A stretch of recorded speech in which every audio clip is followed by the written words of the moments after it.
celebrated in our thoughts over Christmas, and sometimes in our actions.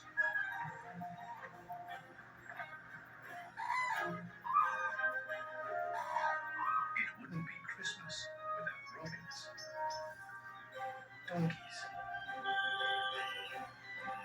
and reindeer.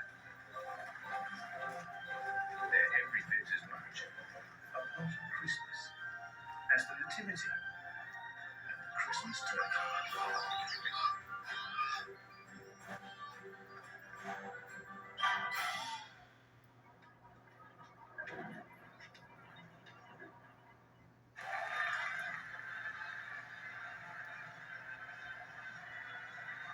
Naturally, the origins of Christmas are rooted in Christian beliefs.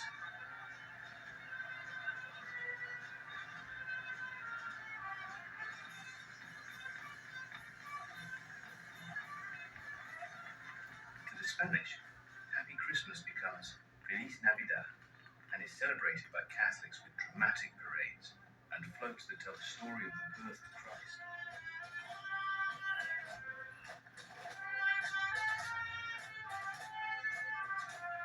To many, the religious aspects have been somewhat replaced by tradition.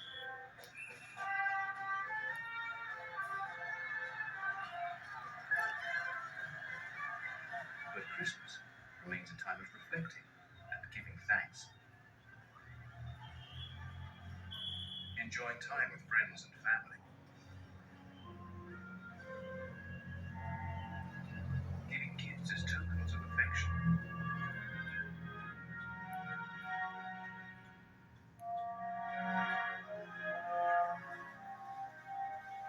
Often around a meal in the shadow of a Christmas tree.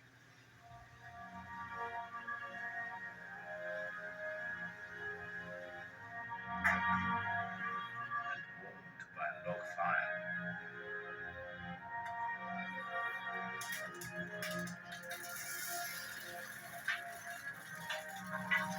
Christmas is a lot tougher for the animals outside.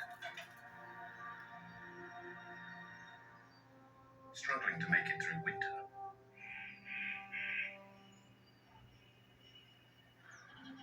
They might be out of sight, but many animals remain in our minds over the festive season.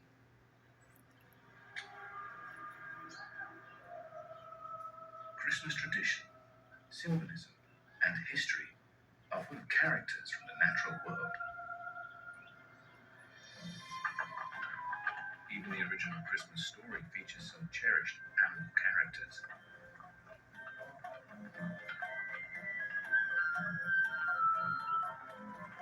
Jesus' heavily pregnant mother, Mary, was buried safely on the back of a donkey.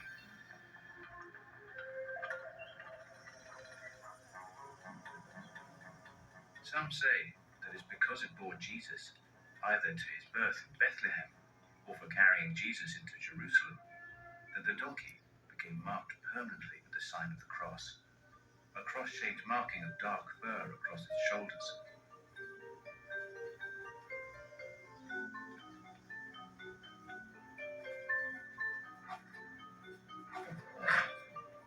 It's not a token that's always been of benefit to the donkey. Clipped and woven into jars, cooked in bread, or mixed into potions to try and heal everything from toothache to fitting.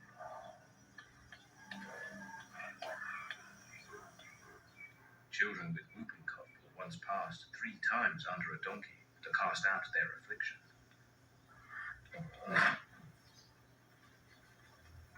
Sometimes hair was taken from the patient and force-fed to the unfortunate donkey to pass the infection to the animal.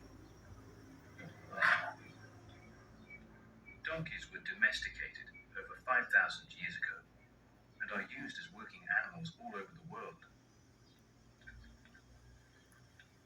There are more than 40 million of them. But despite their popularity, their ancestor, the African wild ass, is close to extinction. The ass wasn't the only animal to look over Christ's birth.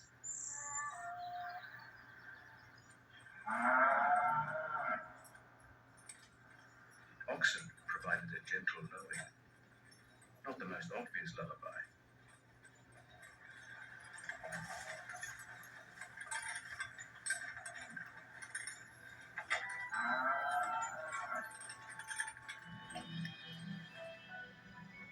Cattle were first domesticated at least 8,000 years before the birth of Christ.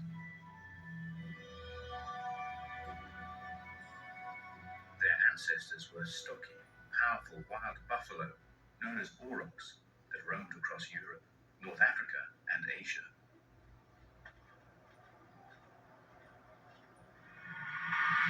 At the time of the first Noel, few modern breeds of cattle existed. The animals were bred big and heavy as beasts of burden, as well as sources of meat.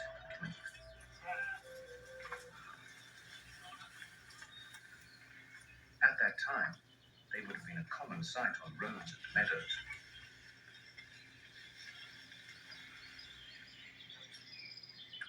Over time, cattle have been selectively bred to maximize their desirable traits.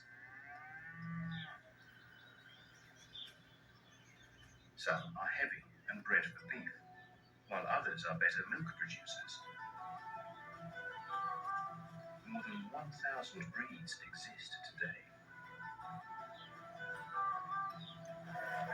Cows have always been important sources of food, so much so that around 9,000 years ago, they were used as one of the first forms of currency. They're as popular as ever, with 1.5 billion around today. It's fitting that they made their cameo appearance in the manger. There were other familiar farmyard faces.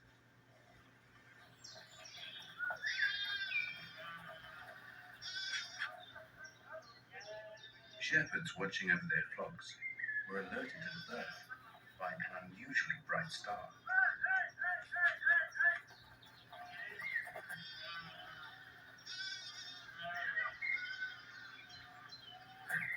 So perhaps their sheep accompanied them as they journeyed to visit baby Jesus.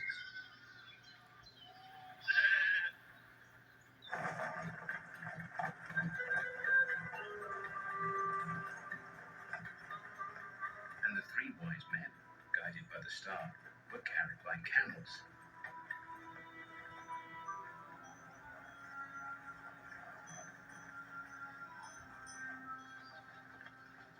One-heart, or dromedary camels, once roamed North Africa and the Middle East as wild animals.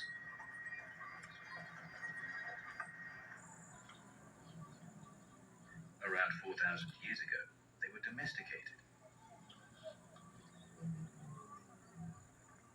And by the time Jesus was born, their wild ancestors were pretty much extinct. Today, all dromedaries are considered domestic. Although some live in the wild as feral populations. The biggest of which is a long way from home, in the hot, barren Australian outback. In the mid-1800s, camels, along with their Arabic handlers, were brought to Australia to open up its fierce interior. Carrying people and goods and providing the supplies needed for construction.